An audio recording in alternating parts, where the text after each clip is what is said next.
কথায় বলে, ভাবিয়া করিও কাজ, করিয়া ভাবিও না। কিন্তু শত ভেবে কাজ করলেও দেখা যায় অনেক কাজ ঠিক সাংঘাতিক একটা খারাপ পরিণতি হয়েছে। কারণ আমরা অনেকেই দেখি বা অনেকেই জানি যে যখন নাকি অমৃতা সিং সাংঘাতিক একটা সুন্দর পজিশনে ছিল নায়িকা হয়ে, তখন সে বাড়ির অমতে সৈফ আলি খানকে বিয়ে করে। এবং তখন সৈফ আলি খান বোম্বে ইন্ডাস্ট্রিতে সেভাবে অত পরিচিতি ছিল না।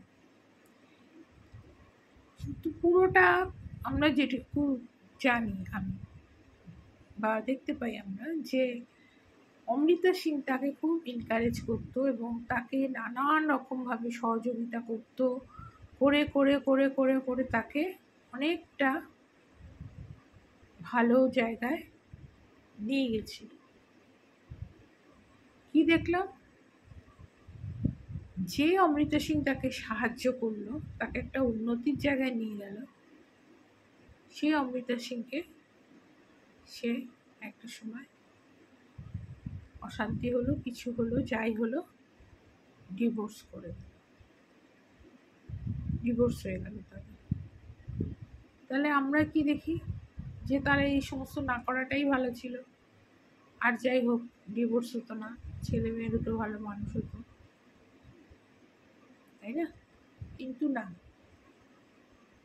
যার যেটা করার, যার যেটা হবার সেটা সে করবেই এবং সেই পরিণতিটা তাকে ভোগ করতেই হবে,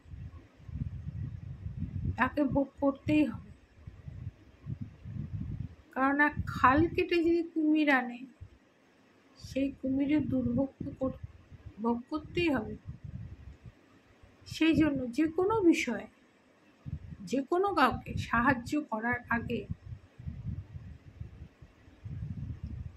সেইটা কতটা ঠিক এবং তার পরিণতি কি হতে পারে আরো 20 বছর এগিয়ে ভাবা উচিত। আমার মনে হয় 15, 20, 30 বছর এগিয়ে ভাবা উচিত। তাহলে কিন্তু অনেক সাহায্য সঠিক হবে এবং তাকে নিজেকে ঠকতে হবে না। আমরা অনেক ক্ষেত্রেই দেখি যে সাহায্য করে নিজের সমস্ত কিছু দিয়ে, অর্থ, পরিশ্রম, বুদ্ধি, সুবুদ্ধি, সমস্ত কিছু দিয়ে, কিন্তু দেখা যায় পরবর্তীকালে তাকে সাংঘাতিকভাবে ঠকে যেতে হয়।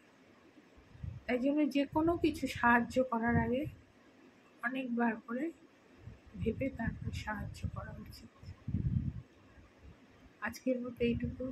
সবাই ভালো থাকুন।